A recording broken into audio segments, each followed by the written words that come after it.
Hi hello नमस्कार. मी अक्षय माझ्या mini व्लॉगमध्ये तुम्हा सगळ्यांचं स्वागत करते आणि तुम्ही बघालच मी बनवते गाजरचा हलवा आणि या सीझनमधला हा माझा पहिलाच गाजरचा हलवा आहे. आणि मी गाजराचा हलवा कसा बनवते तर इथे कढईमध्ये आहे ना 1 किलो किसलेलं गाजर घेतलं आहे. एकूण 4 ते 5 चमचे तूप थोडं थोडं घालत असं मी संपूर्ण गाजर आहे ना 15 ते 20 मिनटं परतवून घेतलं आहे, जेपर्यंत त्यातलं संपूर्ण पाणी निघून जात नाही. त्यानंतरच यामध्ये घालायचं दूध. आज मी 1 किलो गाजरासाठी 250 ml दूध वापरलं आहे, कारण खव्याऐवजी मी कंडेन्स मिल्क वापरणार आहे.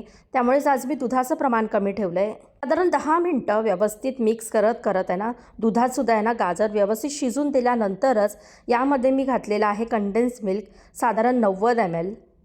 पुन्हा 10 ते 15 मिनटं कंटिन्युअसली परतवत घातलेलं दूध आणि कंडेन्स मिल्क गाजराने व्यवस्थित शोषून घेतलं आणि एक्स्ट्राचं पाणी सर्व उडून गेलं ना त्यातलं, की मगच त्यामध्ये घालायची साखर.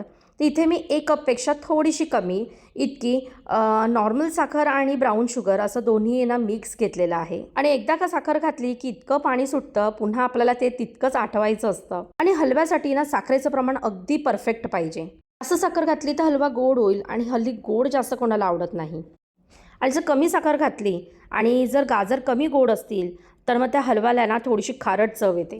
आणि तुम्ही पाहिलातच मगाशी साखर घातल्यावर जितकं पाणी सुटलं होतं तितकंच ते आता 15 ते 20 मिनिटांनी पुन्हा आटलेलं आहे. आणि मग आवडीचे सर्व ड्रायफ्रूट्स इथे काजू, बदाम, चारोळी, पिस्ता, मनुके असं सर्व मी घेतलेलं आहे. आणि एखाद मिनिट व्यवस्थित परतवून घेते. काही जण ड्रायफ्रूट्स आधी तुपामध्ये भाजून घेतात, पण मी या स्टेपला घालते. आणि मग व्यवस्थित एखाद मिनिट परतवल्यानंतर गॅस बंद करायचा आणि मग त्यानंतर वेलची पावडर 1 ते 2 स्पून घातलेली आहे, वाफेमुळे तिचा सुगंध उडू जाऊ नये म्हणून. आणि जसजसा आता थंड होईल तसतसा तो सुटसुटीतसुद्धा होईल.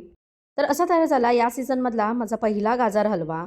भारतात असताना थंडीच्या दिवसात इतक्यांदा लालसर गाजर आणायचे आणि सारखा हलवा बनवायचे, पण इथे UAEमध्ये आल्यापासून त्याला मर्यादा आली आहे. तुम्ही म्हणाल का अक्षय, UAEमध्ये तर आपले भारतीय गाजर मिळतात थंडीच्या दिवसांमध्ये? हो, मिळतात ना.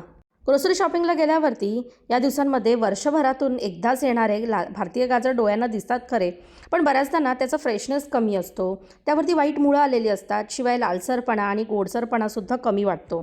त्यामुळेच घेणं टाळायचे, कारण हलव्यासाठी गाजर कसे फ्रेश पाहिजे, लालसर आणि एकदम गोडसर पाहिजे तर मज्जा. पण त्या दिवशी मात्र सकाळी सकाळी ग्रोसरी शॉपिंगला गेले आणि अगदी फ्रेश गाजर दिसले आणि लवकर गेल्यामुळे माझ्या वाटेला आलेसुद्धा. आता राहिला प्रश्न खव्याचा, तर खवा मिळतो इथे पण तो फ्रोझन, त्यामुळे म्हटलं की कंडेन्स मिल्क वापरूया. दिसतोय की नाही मस्त. असा स्टोअर करून ठेवला की 2 दिवस पुढचे सुख.